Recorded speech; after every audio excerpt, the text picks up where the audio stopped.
কিছু রয়েছে, তাদের যাতে সংখ্যানুপাতিকভাবে তারা সংরক্ষণের সুযোগ পায়, তার জন্য সংরক্ষণের মধ্যে সংরক্ষণ, রিজার্ভেশন উইদিন রিজার্ভেশন, সেই ব্যবস্থা চালু করা হোক, যাতে সমস্ত ছোট ছোট গোষ্ঠীগুলো তারা বঞ্চিত হয়ে না পারে সংরক্ষণের আওতা থেকে।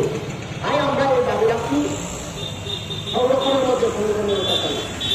চাকরি এবং জনপ্রতিনিধিত্বের ক্ষেত্রে ওবিসি অংশের মানুষরা তারা তাদের যেটা অধিকার সেটা আজ পর্যন্ত বাস্তবায়ন হচ্ছে না, কিন্তু নির্বাচনে তাদেরকে বিভিন্নভাবে তাদেরকে ব্যবহার করে বিভিন্ন মিথ্যা পরিস্থিতি দিয়ে তাদের ভোট আদায় করা হয়, কিন্তু নির্বাচনের পর সরকার গঠনের পর তাদেরকে আর উন্নতি করতে তাকান না। এবং আমরা জানি যে বিভিন্ন রাজনৈতিক দলগুলো রয়েছে, তাদের নিজস্ব ওবিসি সেল কিংবা ওবিসি মোর্চা রয়েছে, কিন্তু আমাদের এখানে যে শাসক দল বিজেপি তাদেরও ওবিসি মোর্চা রয়েছেন, কিন্তু আমরা আজ পর্যন্ত দেখিনি ওবিসি মোর্চার ওবিসিদের জন্য সংরক্ষণে আন্দোলন করতে আজ পর্যন্ত আমরা দেখি।